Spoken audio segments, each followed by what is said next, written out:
Hi, I'm Bob Daly, and this is Gulf Coast Gardening with Nature's Way Resources.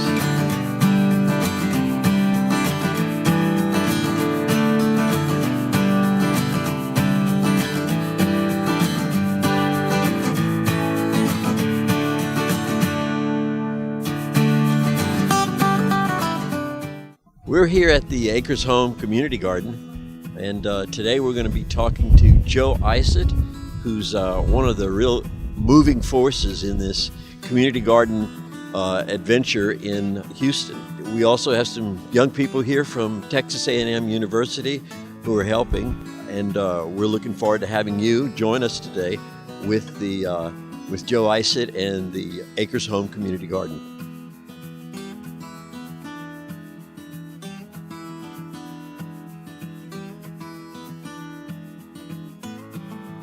This is Joe Icet, and he's with the City of Houston, and he's building community gardens. Joe, tell us a little bit about this.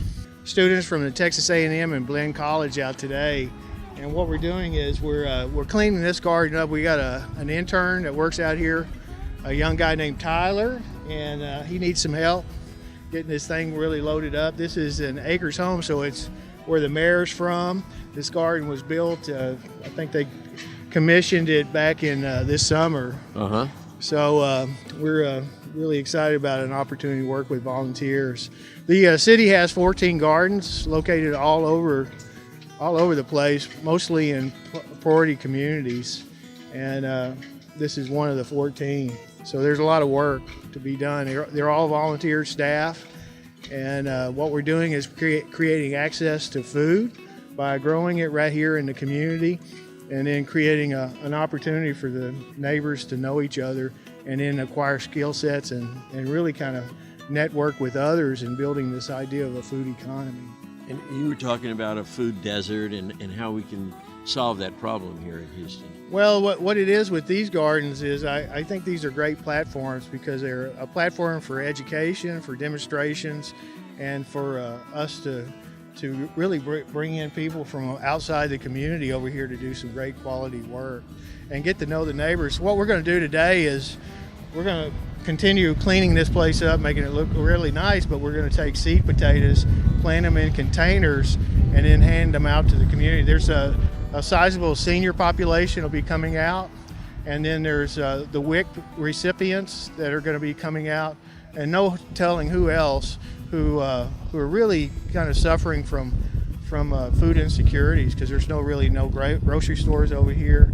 It's what the stores are food swamps because there's not any quality food. And what we're doing right here is really kind of showing the community how effective we can be in building resources.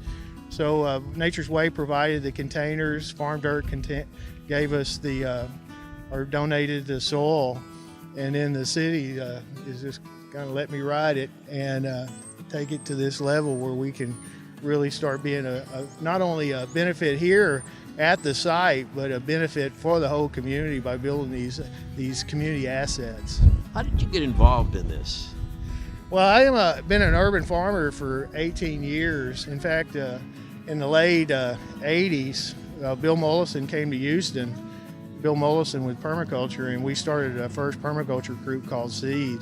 So I've been in and out of it for years, and then back in 2000 I started really getting involved in it, and what it is we did a lot of talking back in the late 80s, and I wanted to make it about being real, so I really set up shop to get stuff done. So what I started was a nonprofit called Last Organic Outpost. I had Dr. Floyd Atkins was really the guy that helped get the nonprofit all set up.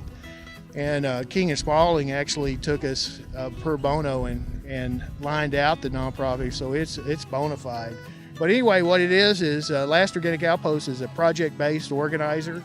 And so what we do is take projects and build on them. And what it is a continuous effort that all builds a unity and gathers forces. And what we're doing right here is part of that. So we're not just doing chores in the garden. We're creating an understanding and a will and determination that really sets some elevated standards in Houston about how we can create opportunity around agricultural development and pursue this idea that these needs that we have, these social issues, can be addressed through a relationship with the land, through land stewardship. And that you oversee all of those 14 gardens. It's a chore, but man, what a job. Well, what a great job. I was going to say, it looks like a labor of love to you. Oh, yeah. You know, as a pipe fitter and did refrigeration for 30 years out of 211, so I got a pension.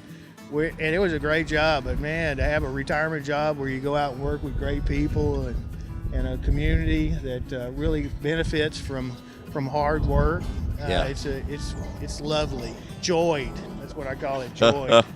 Now, this is all organic out here. Your gardens It is organic methods, and we use microlife, and for our fertilizer, the soil is all from Centerpoint's Tree Company, so it's just basically all the good tree waste in the city of Houston. Danny has a really good operation over there where he's inoculating the piles and stuff. Probably learned a lot from Nature's Way from John. I'm sure, yeah. Well, Joe, it's been nice meeting you and seeing the operations that you have. We're looking forward to seeing it develop, and if we can help in any way, we'll be involved in it. Yeah, I think that the heart of this is participation. It's not really about money. For the most part, it can't be about money here in these communities. Sure. So it's creating access through coming out and doing great, wonderful work. So appreciate it.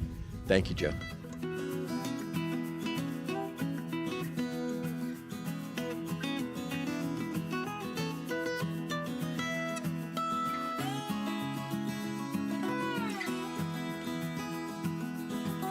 I'm in a Lutheran campus ministry group at Texas A&M University, and so this is part of our spring break pilgrimage. We're coming to Houston and focusing on the Eucharist and on racism in the area. So we also wanted to give back to the community and get involved in different ways. For this day, I wasn't really sure. We knew we were coming to the community garden, but we weren't sure if we'd have a big project that we were working on or if we'd have a bunch of different small things. But I really wasn't expecting this sort of organization in planting and the community and how much it really impacts. So I am surprised.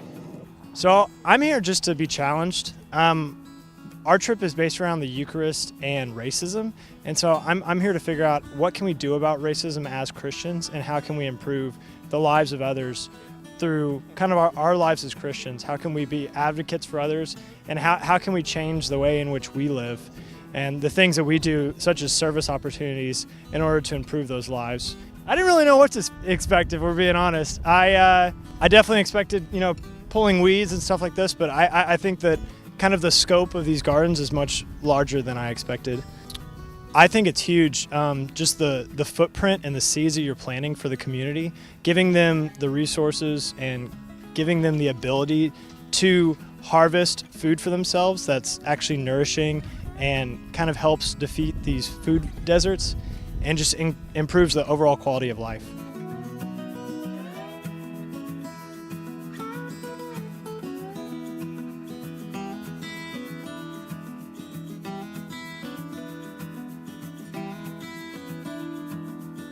My name is Jacqueline McClinton, and I am the Human Service Program Manager for the Acres Home Multi-Service Center with the Houston Health Department. Well, tell us what's going on here. What kind of operation is this? We have our community garden, our walking trail, and today we have these wonderful volunteers that's helping us to replant for the community. They also going to distribute. We have a senior program.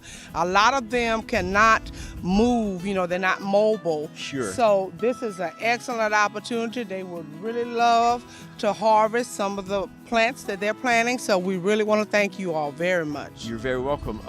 All this food goes to the community, right? Yes, it does. It does. That's real great. Well, I want to thank you for being here with us, and we're looking forward to seeing this garden grow. Anytime that you all want to come out and assist or do volunteer, we gladly accept you all. Thank you, Jacqueline. You're welcome.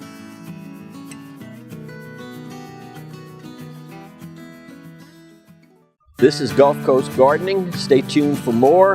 with Nature's Way Resources. And remember, you can come out to Nature's Way Resources for all your gardening and plant needs.